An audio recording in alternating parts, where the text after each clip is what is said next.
Hello there, this is David from David Books and Comics, and today I'm going to present Volume 1 of the A Treasury of Great Science Fiction, edited by Anthony Boucher.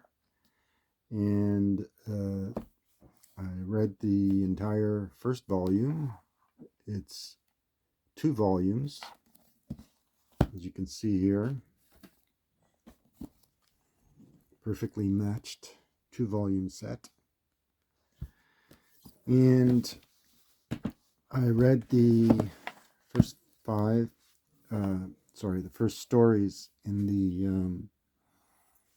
the first volume. It includes 2 novels, Rebirth. The UK title, I believe, is The Chrysalids, and that's by John Wyndham. And The Weapon Shops of Isher by A. Van Voe. And so I'll just talk about the stories that I've read and a little bit about what they mean for me. So the first story is written, as I said, by John Wyndham. And John Wyndham lived between 1903 and 1969. He died obviously young, at the age of 66.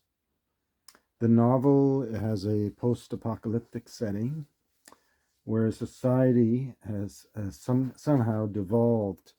The story takes place in Labrador. That's where the initial setting of the story takes place.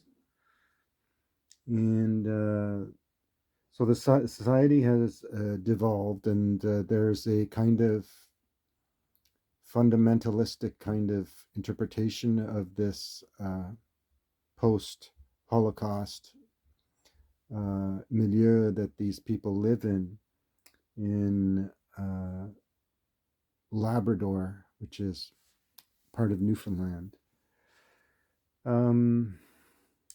So they talk about the group that these people live. That's David is the main character. This group is kind of a religious, quasi-religious, I would say, religious fundamentalist type group that describes the destruction of, or the fall, this post-Holocaust society as the Great Tribulation. The Great Tribulation being what happened to destroy the former society, the kind of Eden that they were living in, and turned it into the society that they had now. So basically, they became antagonistic to anything that any human being that looked any different from them. These human beings were called mutants. So the society devolved because of this great tribulation. And towards the last part of the novel, David and these mutants, who turned out to be telepathic, they communicate at a higher level, basically by communicating via their minds. As they're escaping in the last half of the novel, they come across this devastated landscape. And there's not denying that what they are seeing is an atomic disaster, basically because of the fall of the atomic bombs. The novel is brilliantly written with well-developed characters. David, his sister Petra, and the other telepathic mutants are seen as a threat to the established norms of this post-Holocaust society. The relationship between David and a mutant named Sophie is explored with depth. This novel is taught in schools happily I didn't read it as a lesson book in a school. I read it as a book to enjoy on my own, at my own pace, without having to take it, as they say. As a novel, it's deeply satisfying with numerous metaphorical references. You can tell it by the names. David, who's the main hero protagonist of the story. And you have Michael, also a telepath, and also mentioned in, well, if you read your Bibles, it's also mentioned in the Old Testament, Michael being the protector of Israel. And let's see, there's also Petra. Petra is also kind of a metaphor, because she's the most enlightened of all of them. It has a kind of Teilhardian sense to it, actually, when you read the novel, but in a different. I mean, it's not. It has metaphorical. You can interpret it metaphorically, but I don't think Wyndham would have been. Yeah, he would have been living in that time period, and that would have been post. But anyway, yeah, Wyndham, I think, borrows some of the ideas of what a good evolution could be. The people in the I don't want to give away too much, but the novel flows very well, and it has a great denouement. And there's also a road to a kind of promised land, you can say. So, or there's a hope for a promised land. Put it in those terms. So, yeah. So that was Rebirth. And the next one, Shape of Things That Came, is an interesting story. Pillar of Fire by Ray Bradbury. Fascinating. Let's see what else. Heinlein's novella Waldo was a nice short story, despite its heavy use of science, featuring a character who was socially inept, but a savant. It is hard to follow at first. The short story by Philip K. Dick, called The Father Thing, reads like a chapter from, if it was written in a book, it reads like a chapter from The Invasion of the Body Snatchers, the 1956 film. It's a great short story. The Children's Hour reads more like a work of C.L. Moore, and reads more like fantasy than science fiction.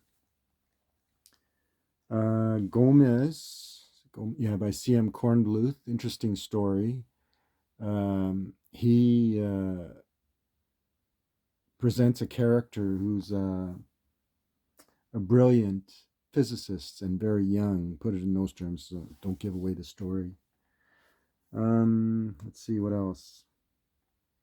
Theodore Sturgeon's The Widget, the Watchet, and Both is told with a clever twist of words about an alien presence, and with a great, what I would describe as a breakthrough at the end. Joel Townsley Rogers' Beyond Space and Time is another brilliant short story that depends on mystery and suspense to reach its final breakthrough. It's an interesting story. Poul Anderson's The Martian Crown Jewels is a loving nod to Sherlock Holmes, in the person of a sleuthing Martian who has all the traits of Holmes, but told from a kind of alien perspective. A. Van Vogt, who lived between 1912 and 2000, wrote the last novel in the series, and I can show you the ace ace paperback. This is The Weapon Shops of Isher, and it's word for word what's in here. What's interesting is the publication date. The publication date is actually in the not in the chapters, but it's actually written here. So it was 1951. All of the stories are pre-1959. And the book, of course, was published in 1959, the 2-volume work. And some of the best novels in science fiction lore were published before 1959, including the last novel that's in here, The Star's My Destination by Alfred Bester. So, Weapon Shops of Isher, A. Van Vogt. It's a thoroughly engaging read. The novel features the main character, Clay Clark, and Richard Hedrock. The thing about Weapon Shops of Isher is it's a fix-up novel. And according to what I've read, the word fix-up actually came from Van Vogt himself. And so the two characters, it's based on the Weapon Makers, and the other one is called, I can't remember. Anyway, the Weapon Makers.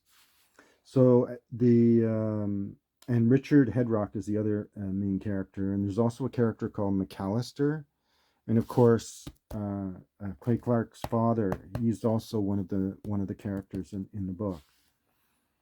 The Weapon Shops bears a strong resemblance for me to the Second Foundation. They're kind of a mysterious, nebulous group, and the council of the Weapon Shops, who are kind of mysterious, also reminds me of the Second Foundation in Isaac Asimov's Foundation books. The setting is one of a future Earth in the year 4784, where some of the solar planets are being colonized, and there's a vast empire with an empress named Isher. The weapon shops seem to oppose the corruption of this empire and the dictatorship.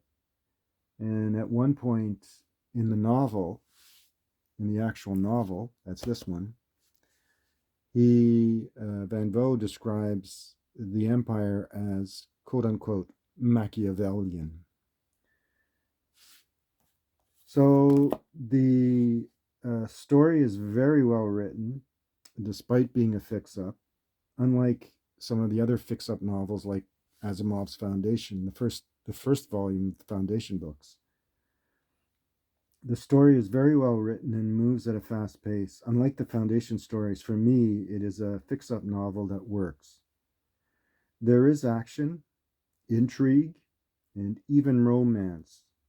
Although the characters are well developed, I would say some of the characters appear kind of wooden. Some of them are interesting. The gambling trait is interesting. There's a word that's used, I can't think of it, I think it's calidetic or something like that, to describe Clark's talent for gambling. And it kind of depends on that. And it talks about the kind of addiction thrill of gambling, which he gets into a little bit too much, I think. It's interesting.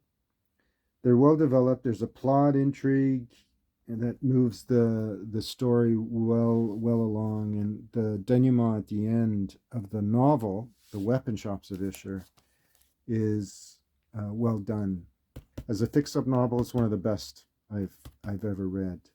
The ones I've read pale in comparison to this. All right, so that's that. So anyway, it's a great read, and I started reading volume 2 with the opening novel Poul Anderson's The Brainwave, and several short stories, including Judith Merrill, George O. Smith, R.C. Clarke, The Man Who Sold the Moon by Heinlein, and Henry Kuttner's Piggy Bank, An Unknown Mildred Klingerman, and The Stars of My Destination by Bester. So I hope you enjoyed this, and I'll give you a review of the other book when I'm done. In between that, I may do a deep dive through another series of complete series of comic books that I've finished collecting. All right, thanks everyone for watching.